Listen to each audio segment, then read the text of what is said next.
Toulouse.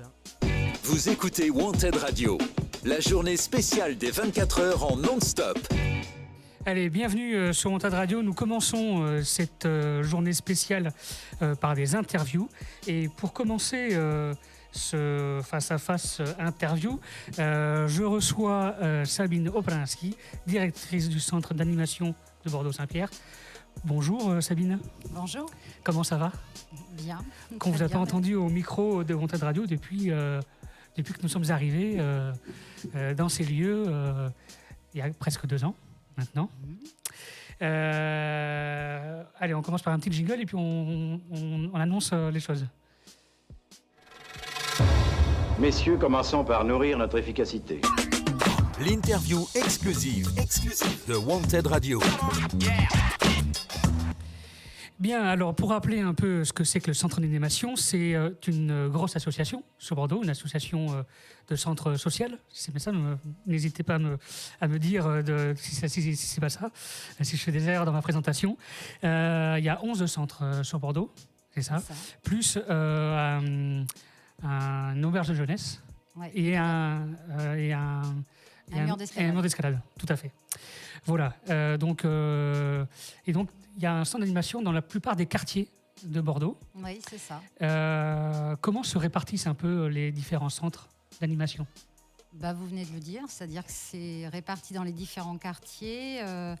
C'est une vieille association, je l'avais dit il y a 2 ans maintenant, puisqu'elle a été créée en 63. Donc au départ, il y avait 1 ou 2 structures, plutôt dans les quartiers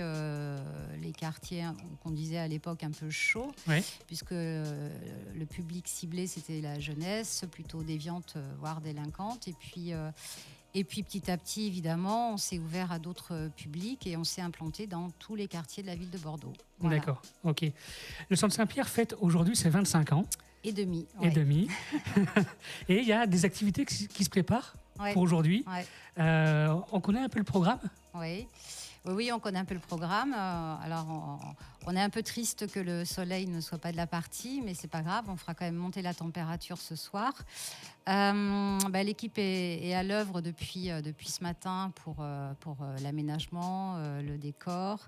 Et on va démarrer le programme à partir de 18h30 avec une chorale, la chorale des enfants qui font de l'accompagnement à la scolarité, orchestré tout ça par la compagnie Betty Blues, à partir de recueils de paroles et d'écriture de chansons qui ont été réalisées tout au long de l'année. Et donc ça va être leur grand soir ce soir, puisque ça sera devant les parents et devant les enseignants.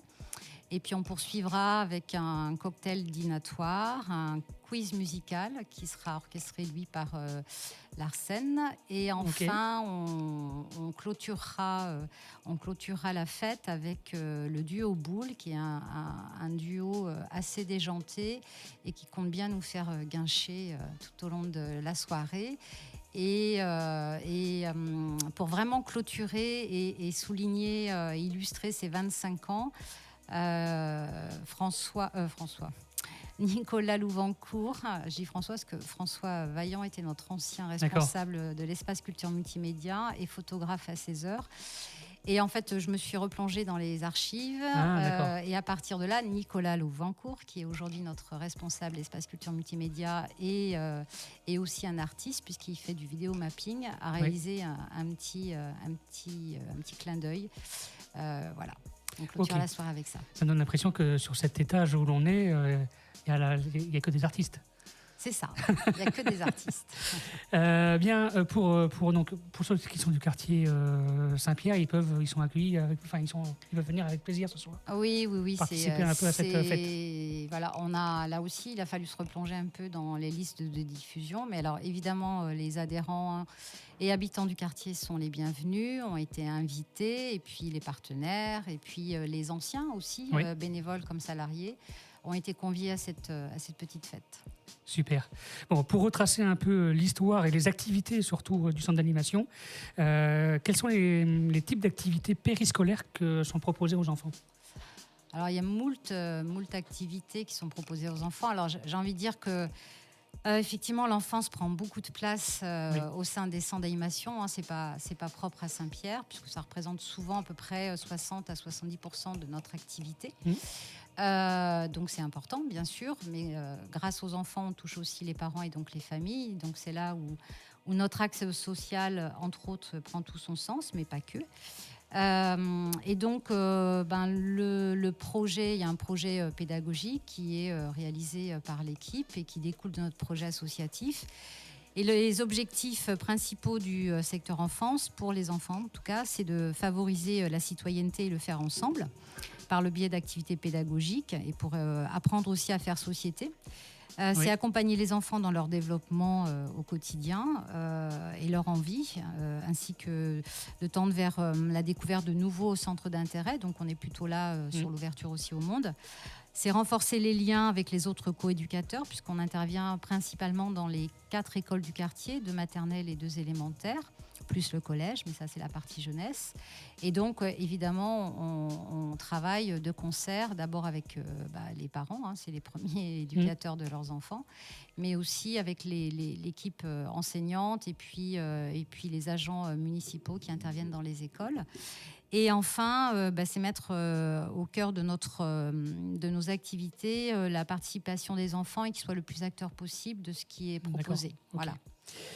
Donc, le centre d'animation de Bordeaux, c'est une association. Qui dit association dit adhésion, adhérent. Ouais.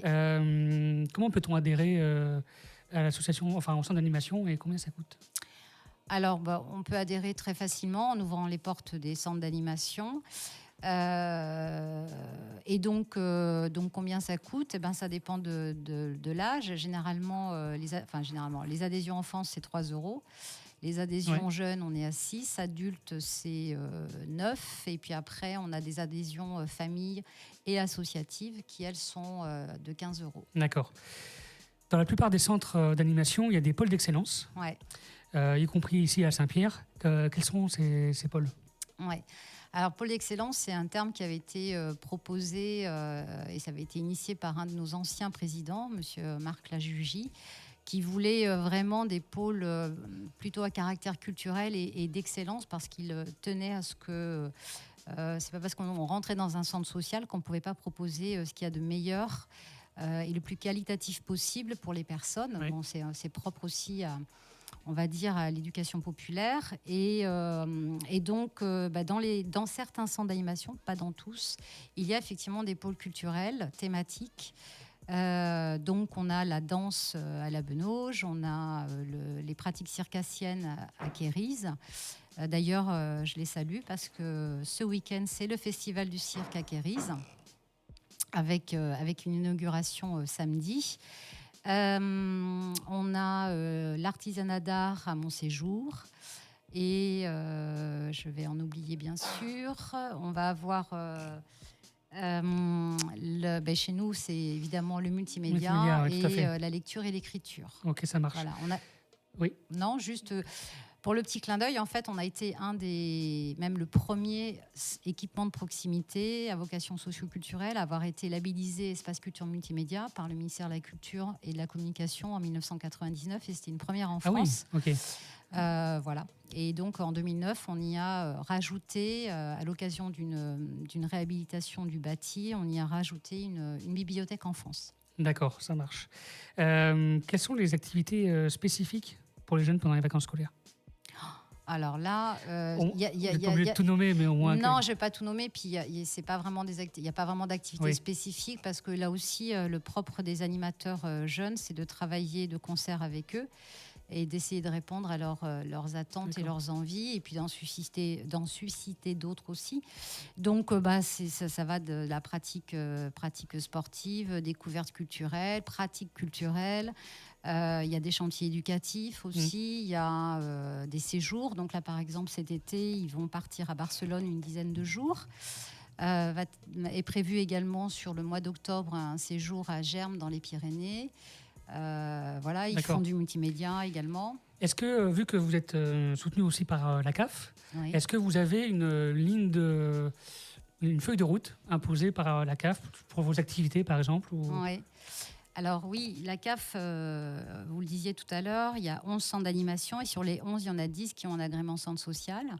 Ce qui veut dire, donc, agrément centre social qui est donné par la Caisse d'allocation familiale. Donc ces agréments, ils répondent à un cahier des charges au regard d'abord d'un diagnostic territorial partagé qui est mené avec l'ensemble des acteurs du territoire. À partir de là, va être remonté un certain nombre de problématiques, certes, mais pas que, aussi des attentes, des envies. Et donc le référentiel de la CAF, il porte sur le soutien à la parentalité, il va être aussi sur l'accès aux droits, attentif aussi à la participation des habitants à la vie d'un centre, tant dans sa gouvernance que dans son volet bénévolat dans les actions. Il va être attentif aussi aux partenariats qu'on va développer, donc tout ce qui va être développement local. Voilà, donc chaque structure évidemment est très attentif à ça. D'accord, ok. Voilà, j'ai des enfants, par exemple, j'habite le quartier. Je veux rejoindre le centre d'animation avec mes enfants. Comment je peux faire? Enfin, comment je fais? Je vais vous voir directement, je m'inscris sur le site. Alors là, on a changé les modalités d'inscription pour notamment la rentrée à venir. C'est pas propre à Saint-Pierre, c'est l'ensemble des acteurs associatifs bordelais qui font ce qu'on appelle des accueils collectifs de mineurs. On a réfléchi ensemble pendant 2 ans avec tous ces acteurs, plus la mairie de Bordeaux qui avait vraiment le souci de faciliter les inscriptions, de les rendre beaucoup plus visibles pour les parents et surtout de les harmoniser. Donc que tous les acteurs puissent démarrer en même temps les inscriptions et donner les réponses en même temps. Et à partir de ça, on a défini des critères objectifs pour essayer de pouvoir être le plus équitable possible, le plus juste possible, pour pouvoir inscrire les enfants. Voilà. Donc aujourd'hui, on est plutôt sur un dépôt de dossier. Okay. Et une consultation à partir d'une commission d'attribution au regard de ces critères dont je parlais. Donc il faut habiter Bordeaux, il faut être dans la proximité et avoir un lien direct avec le quartier et avec la structure, notamment associative. On regardera évidemment la situation de la famille. L'idée, c'est de soutenir à la fois l'activité des parents, qu'ils soient en recherche d'emploi, en formation ou s'ils ont un travail. Le soutien à la parentalité, notamment dans l'accompagnement des personnes qui sont solo. Voilà.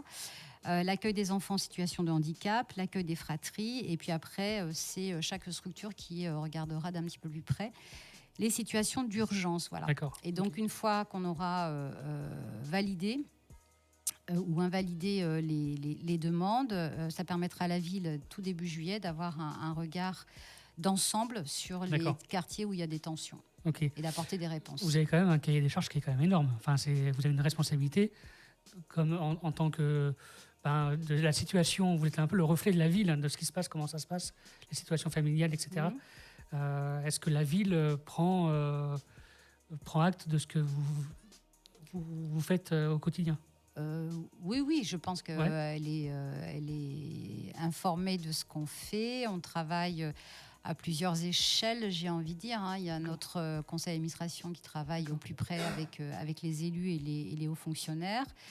Il y a évidemment les structures qui travaillent avec les conseillers thématiques, que ce soit enfance, jeunesse ou au niveau du DSU par exemple, développement social urbain, pour les quartiers prioritaires. Et donc, oui, ils savent très bien ce qui se passe sur les quartiers. Bon, super. Merci d'avoir répondu à mes questions, Sabine. On a vu un ensemble de ce que était l'association des centres d'animation de Bordeaux, y compris le centre Saint-Pierre.